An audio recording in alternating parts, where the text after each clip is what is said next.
Hi all! Everything in my video was pulled from the public domain, and I am using them under the Fair Use Fair Dealings guidelines. Everything I say is my own opinion. You should look into this information for yourselves, but I'm pretty sure I'm right. Happy Saturday morning! I hope you guys are having a fabulous day wherever you are. There's lots to cover in this video. Here we go! We're going to start this morning with just a few examples of Meghan's jealousy of Kate. The two of them went to Wimbledon together, and you can see from Meghan's face she was not happy about walking behind Catherine. Watch this next clip where her mask slips, and you can see Catherine tries to engage her in conversation.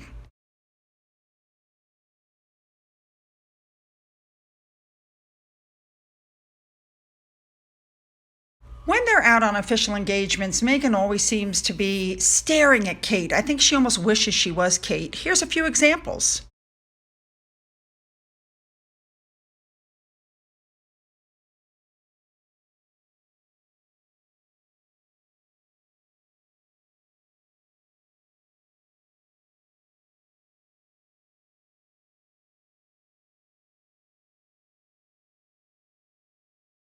I mean, honestly, I think she wanted to emulate Kate. Here's another example.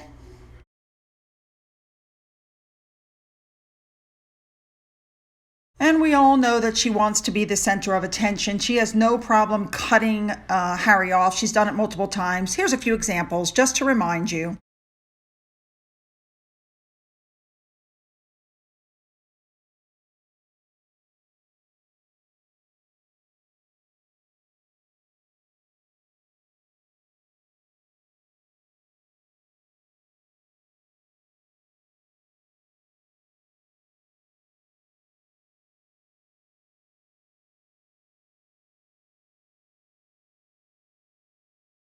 God forbid anybody who cuts her off when she's talking.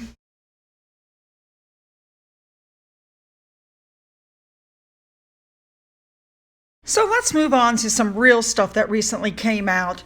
Prince Harry's former security came in very upset about the allegations Harry made that he was cut off. The security team was upset because Harry said the royal family cut them off from security, but the truth is it's taxpayer funded, and the Metropolitan Police, which runs the protection service, makes that decision, and Harry knew it.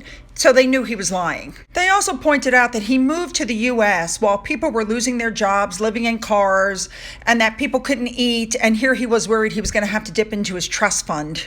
They essentially mocked him for not being an adult after making crucial decisions that were, these were the decisions that he made that affect his family.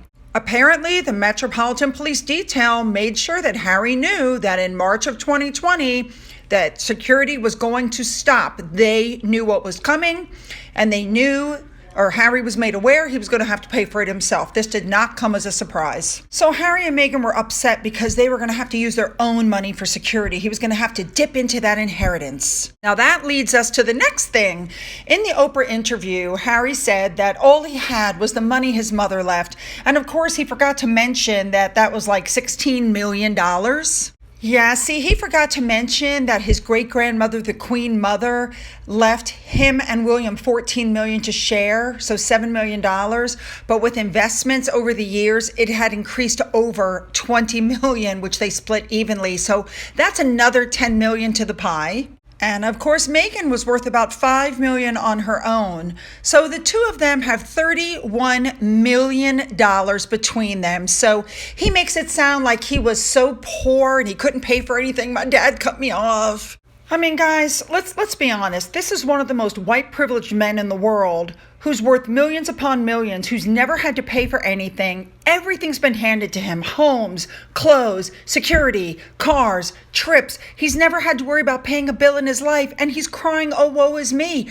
I don't want to hear it from him.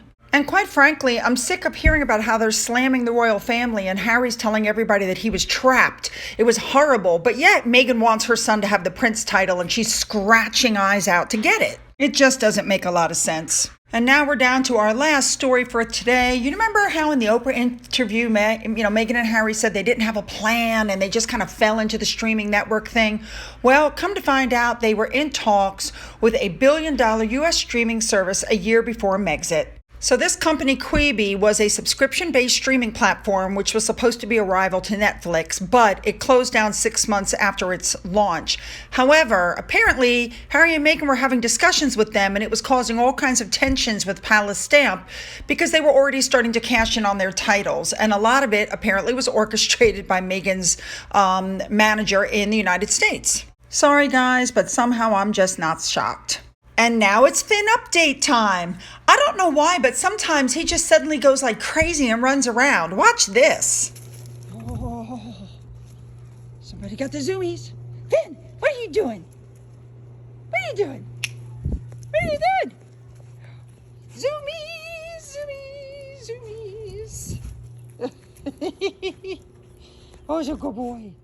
I'm going with what my follower Anita A said. She's the first girl to kiss a prince and turn him into a frog. So what do you guys think about the fact that they're whining because they have to pay for their own security and that Harry lied about how much money he actually has?